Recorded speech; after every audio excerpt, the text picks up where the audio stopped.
பாஜகவை பொறுத்தவரையிலையும் அது பாலியல்ங்கிறது அவங்க ரொம்ப அதோடைய நாம்சாவே வச்சுக்குவாங்க. எப்படி வாழையில போட்டு பருப்பு நெய் வைக்கிற கதை தான் அவங்க கதை, பாலியல் கதை எல்லாம் பெருசு இருக்க மாட்டாங்க. பாஜகவின் லட்சம் கைகளை நான் காட்டுவேன்.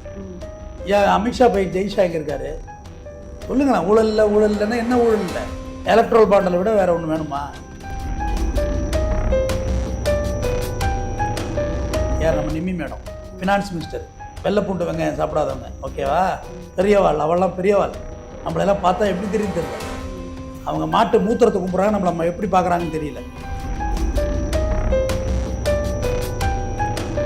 ப்ரெஸ் மீட்னா என்னம்மா? என்ன கேள்வி கேட்டாலும் பதில் சொல்லணும். அப்போ நான் பதில் சொல்லே திராணியற்றவன் ஆயிட்டா என்னிடம் நேர்மை இருக்கிறது என்று நீங்கள் எப்படி ஒத்துவீங்க?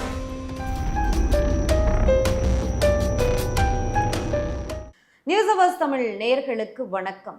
தேவகவுடாவின் பேரனும் கர்நாடக ஹாசன் தொகுதியின் வேட்பாளருமான பிரஜ்வல் ரேவண்ணா ஆபாச வீடியோக்கள் வெளியாக இருக்கிறது. இது மிக பெரும் சர்ச்சையை கிளப்பி இருக்கிறது. காங்கிரஸ் இது குறித்து தொடர்ந்து விமர்சித்து வருகிறது. என்னதான் நடக்குதுன்னு விரிவாக பேச இருக்கோம். இதற்காக நம்முடன் இணையும் சிறப்பு விருந்தினர் குற்றவியல் வழக்கறிஞர் RS தமிழ்வேந்தன். வணக்கம் சார், எப்படி இருக்கீங்க? நல்லா இருக்கு. முன்னாடியே சொன்ன மாதிரி இந்த பிரஜ்வல் ரேவண்ணா ஆபாச வீடியோக்கள் வெளியாயிருக்கு ஆயிரக்கணக்கில். ஒரு தொகுதியோட MP வேட்பாளர் அவர், அதற்கு முன்பாகவே சிட்டிங் MPயும் கூட. என்ன நடக்குது? அவர் ஆசன் தொகுதியோட எம்பிமா, சிட்டிங் MP. இப்பயும் சீட்டு கொடுத்துருக்காங்க, இப்பயும் நின்றுருக்காரு. அவர் யாருன்னா முன்னாள் பிரதமர் தேவகவுடாவுடைய பேரன். இதை விட சொல்லப்போனால் முன்னாள் முதல்வர் குமாரசாமியோட அண்ணன் மகன் பிரஜ்வல். அவர் பேர் பிரஜ்வல் ரேவண்ணா. அவர் பேர், இவன் பேர் பிரஜ்வல் ரேவண்ணா. இவர் அந்த தொகுதியில் ஏற்கனவே ஜெயிச்சிருந்தவர் தான். இது ஒரு புறம் போயிட்டுருக்கு. இப்போ பிஜேபி கூட்டணி, இந்திய கூட்டணி அலையன்ஸ், அவங்க தேசிய ஜனநாயக கூட்டணியில் அவங்க ஒரு முக்கியமான அலையன்ஸ் கூட்டணியில் அவங்க இருக்காங்க. இது பார்த்தீங்கன்னா இதில் முக்கியமான விஷயம் என்னென்னா 300 பெண்கள் 3000க்கும் மேற்பட்ட வீடியோக்கள். கற்பனை கூட பண்ணி பார்க்க முடியாது. நம்ம பொள்ளாச்சியே டாமினேட் தூக்கிட்டாங்க. இவங்க ஒரு படி மேலே போயிட்டாங்க. பொள்ளாச்சியில் செஞ்சாங்க இவங்க பசங்க. தப்பு தான், நம்ம எதையுமே நியாயப்படுத்தலை, எந்த ஒஃபென்ஸும் தப்பு தான். ஆனால் இவர் ஒரு MP, டெல்லிக்கு போகிறவர், எவ்வளோ பெரிய 3வது தலைமுறையாக அரசியலில் இருக்கு. அரசியலில் எத்தனாவது தலைமுறை அரசியலில் இருக்குது? பிரதமருடைய பேரம்மா, முன்னாள் பிரதமருடைய பேரன், ரைட்? அவங்க கட்சியோட நாம் செய்து தானே இந்த மாதிரி பிரச்சனையில் மாட்டுறதுன்னு அவங்க ஒன்றும் புதுசு கிடையாது. இது அவங்க யதார்த்தமாக எடுத்துப்பாங்க. அதை ஒரு பெரிய குற்றமாவெல்லாம் மாற்ற மாட்டாங்க. முன்னாள் முதல்வருடைய அண்ணன் மகன், எவ்வளோ ஃபேமிலி பேக்ரவுண்டுன்னு ஒன்று இருக்குல்ல, அது ரொம்ப முக்கியமானது. பொலிட்டிக்கலில் இருக்கவங்க ஒரு ஊழல் பண்ணுறாங்க, ஊழல் குற்றச்சாட்டு, இதெல்லாம் உங்களுக்கு வர்ற விமர்சனங்கள். அது சரசரப்பு இல்லாத பணங்காடு இல்லை, அவதூறு இல்லாமல் அரசியல் இல்லை. ஆனால் இதை எதில் சேர்க்கறது? இதில் கிட்டத்தட்டமா சரி 300 பெண்கள் விருப்பப்பட்டு வந்துச்சு, நீ வீடியோ எடுத்த ஏதோ அதை பற்றி பிறகு பேசுவோம். விருப்பம் இல்லாமல் வற்புறுத்தி எடுத்த வீடியோக்கள் நிறையா இருக்குது. அந்த பெண்ணுடைய கன்சென்ட் இல்லாமல் அவங்க போதையில் இருக்கிற மாதிரியோ இல்லை தூக்கத்தில் இருக்கிற மாதிரியோ அதெல்லாம் வீடியோ எடுக்காதீங்கன்னு தள்ளிவிடக்குள்ளையெல்லாம் ப்ரெஷர் பண்ணி இவங்க வீடியோ எடுத்த வீடியோக்கள் இதில் லீக் ஆகுது. அப்போ இவங்களுடைய அதிகாரத்தையும் இவங்களுடைய பணத்தையும் துஷ்பிரயோகம் பண்ணி தானே அதெல்லாம் செஞ்சுருக்காங்க. பெண்ணு விருப்பப்பட்டு வீடியோ எடுக்கிறீங்க, அது ரைட், அது அவங்களோட பர்சனல். நான் தப்பே சொல்ல மாட்டேன், அதை நம்ம இன்டர்ஃபியர் ஆகிறதே அசிங்கம், அதெல்லாம் விட்டுருங்க. ஆனால் விருப்பம் இல்லாமல் வற்புறுத்தி வன்பு எடுக்கிறது எப்படி? இன்றைக்கி அவர் முதலமைச்சர் சித்தராமையா அவருக்கு இப்போ அவர் தன்னோட எக்ஸ் வலைதளத்தில் இதுக்காண்டி சிறப்பு புலனாய்வு குழு அமைச்சிருக்காரு.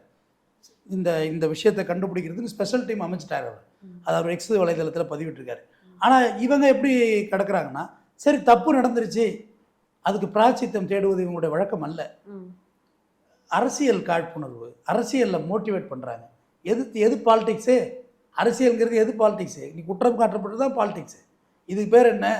இது பேர் அயோக்கியத்தனம் இல்லையா? அது 3000 வீடியோ 300 பெண்களுக்கு நினச்சி பாருங்கள், சின்னதாக கற்பனை பண்ணி பாருங்கள். அப்போ இது எப்படி அரசியல் பாலிடிக்ஸ் ஆகுது? பாலிடிக்ஸுக்கு வேலை என்ன இருக்குது? ரொம்ப அருவருக்கத்தக்க ஒரு விஷயமாக தான் பார்க்கப்படுது. அது அரசியல்வாதியாக இருந்தாலும் சரி, யாராக இருந்தாலும் சரி. இப்படி ஒரு நபர் MP-யாக இருந்திருக்காரு அந்த தொகுதியில். அவர் என்ன நல்லது பண்ணியிருக்க போகிறாருங்கிறதும் தெரியல. அவர் போன முறை MP ஆனதுலேயே பல்வேறு முறைகேடுகள், MP பதவி பறிக்கப்பட்டும் இருக்குது. இப்போ இவர் மேலே வழக்கு தொடுத்திருக்காங்க இல்லையா, ஒரு குற்றவியல் வழக்கறிஞரா. இது எந்த அளவுக்கு வாய்ப்பு இருக்குது அவருக்கு தண்டனை கிடைக்க? ஏன்னா அவர் பாஜக கூட்டணியோட வேட்பாளராக இருக்கார். அதனால் இல்லை, பாஜகவை பொறுத்தவரையிலையும் அது பாலியல்ங்கிறது அவங்க ரொம்ப அதோடைய நாம்சாவே வச்சுக்குவாங்க. எப்படி வாழை இலை போட்டு பருப்பு நெய் வைக்கிற கதை தான் அவங்க கதை, பாலியல் கதை எல்லாம் பெருசாக எடுத்துக்க மாட்டாங்க. மீனிங் இருந்த போதிலும் இதை கொஞ்சம் கூட அவர் எதிர்கொள்ளாமல் தப்பிச்சு போகிறாரு வெளிநாட்டுக்குன்னா, அப்போ பாஜகவோட ஹெல்ப் இல்லாமல் ஃபாரின் ஜெர்மனி போயிட்டாரா? ஏர்போர்ட் அவங்கள்ட்ட தானே இருக்குது. இங்கே பிரச்சனை ஆகிட்டுங்க உள்ள. நீங்கள் இன்னும் சாதாரணமாக இப்போ நம்ம போன்ற சாமானியர்கள் அல்ல, நம்மளை பிடிச்சி உட்கார வச்சுருவாங்க ஏர்போர்ட்டில். நீங்கள் போங்க, 1 கிலோ கூட இருக்குது, கொட்டிட்டு வா குப்பையில், ஊறுகாய் வச்சுருக்க. பாவம், வெளிநாட்டுக்கு உழைக்க போகிற வளைகுடா நாடுகளுக்கு நம்முடைய சகோதரன்லாம் ஊறுகாய் வச்சுருக்க. இன்னும் 20 ஜட்டி வாங்கிட்டு போகிற கேட்பான். 20 பனியன் இதுக்கு உனக்கு, ஏன்னா அங்கே விலை கூட, இங்கே வாங்கிட்டு போகிறது. இந்த மாதிரி விரட்டி அடிப்பாங்க. இவங்களை எங்கே கேட்டாங்க? இவர் எப்படி ஃப்ளைட்டு ஏறினார்?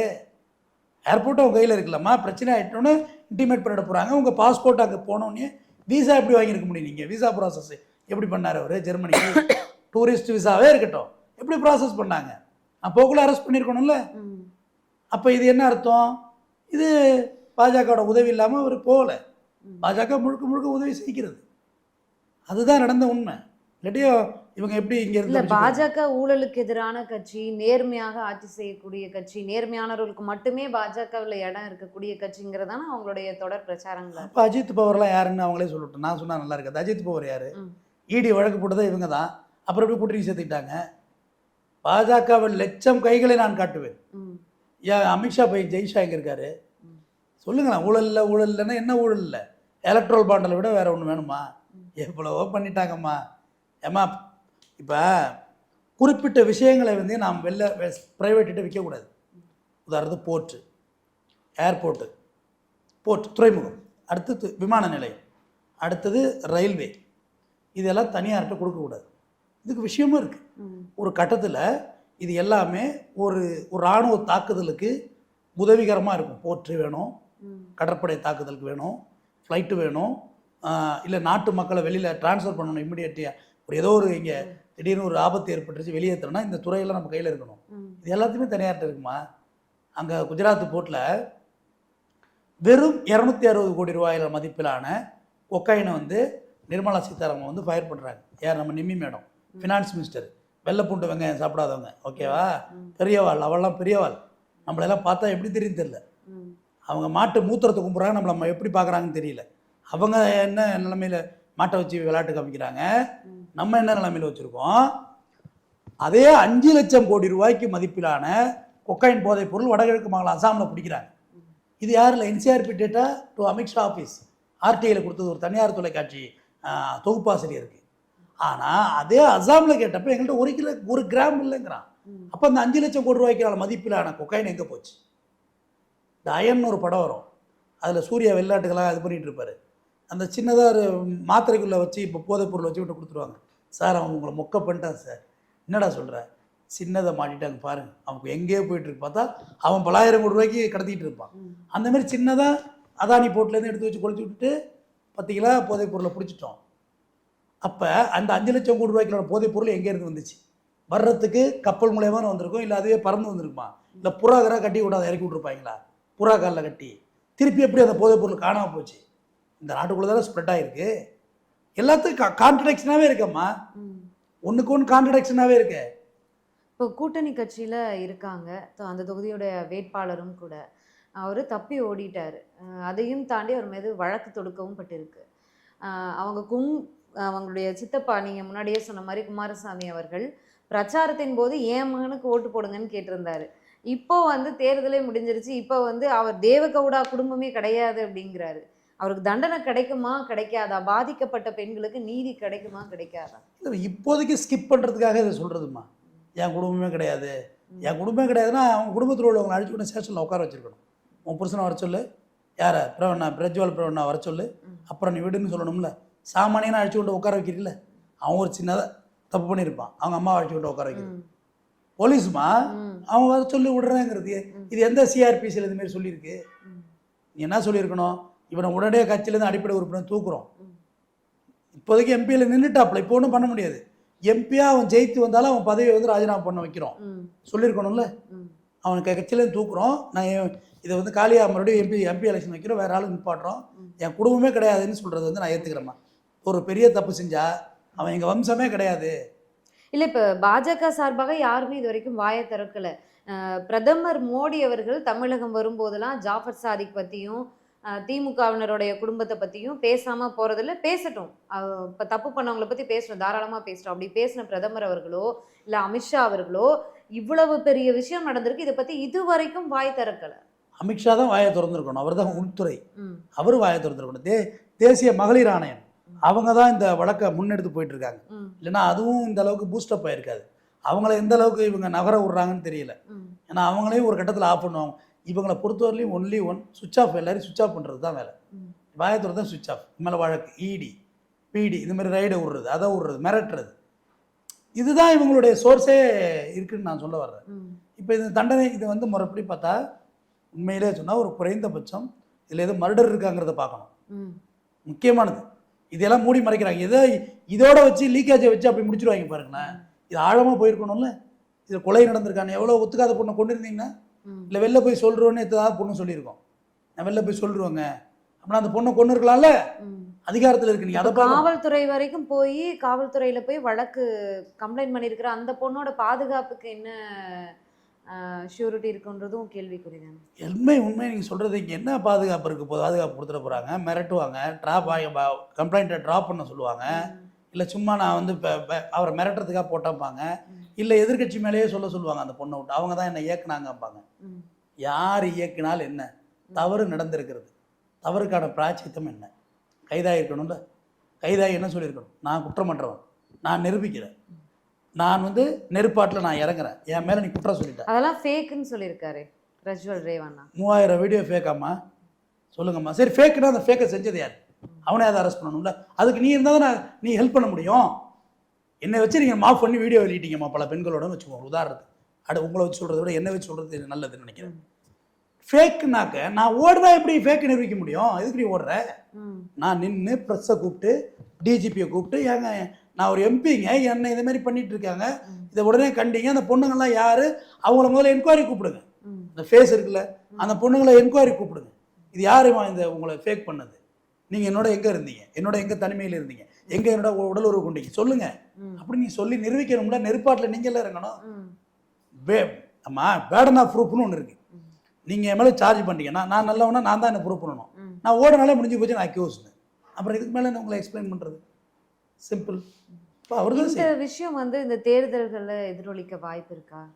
ஏன்னா இத்தனை 3 வருஷமாக நடந்திருக்கு, இவ்வளோ வீடியோக்கள் எடுக்கப்பட்டிருக்கு, அத்தனை பெண்கள் பாதிக்கப்பட்டிருக்காங்க, கரெக்டாக அந்த எலெக்ஷன் டைமில் ரிலீஸ் ஆகிருக்கு இந்த வீடியோக்கள்.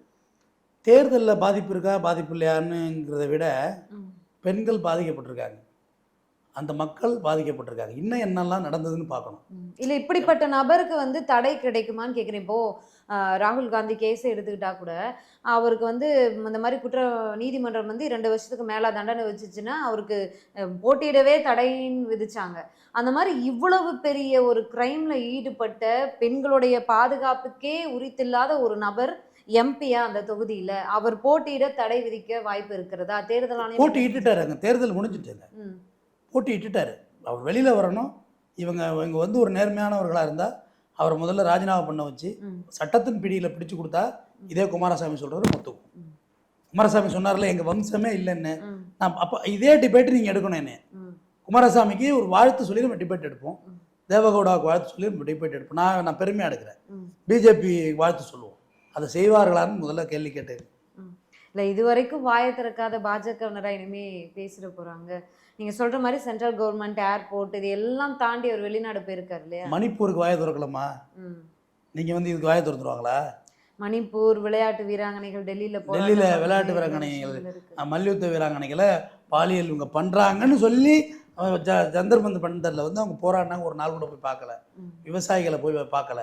10 வருஷமாக ப்ரெஸ் மீட் கொடுக்காத ஒரு பிரதமர் இப்போ எலெக்ஷனோட ப்ரெஸ் மீட்டு செட்டிங் போட்டு இந்த கேள்வியை தான் கேட்கணும்னு செட்டிங்கை போட்டு ப்ரெஸ் மீட்னா என்னம்மா? நீங்கள் என்ன கேள்வி கேட்டாலும் பதில் சொல்லணும். அப்போ நான் பதில் சொல்லே திராணியற்றவன் ஆகிட்டா என்னிடம் நேர்மை இருக்கிறது என்று நீங்கள் எப்படி ஒத்துக்குவீங்க?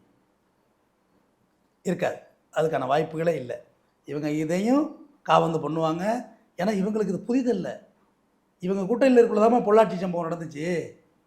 பொள்ளாச்சி ஜெயராமன் இருந்தார்ல, இவங்க தானே அன்றைக்கி கூட்டணி இருந்தாங்க. மானசீகமாக ஒரு தன்மான புரட்சி தமிழர்னு பட்டம் கொடுத்துக்கிறாருல எடப்பாடி பழனிசாமி. சத்யராஜோட பட்டம் அது. பட்டத்தை கூட சொந்தமாக வைக்க தெரியாதவங்களா இருக்காங்கம்மா. ஹைட்டாக பறக்கிற பட்டத்தை அதான் என் பட்டங்கிறது. நூல் வச்சு ஒழுங்காக கட்டி பறக்க விட்டு பார்க்கணும் பட்டம்னா. பட்டத்தை கூட சொந்தமாக கொடுக்கல.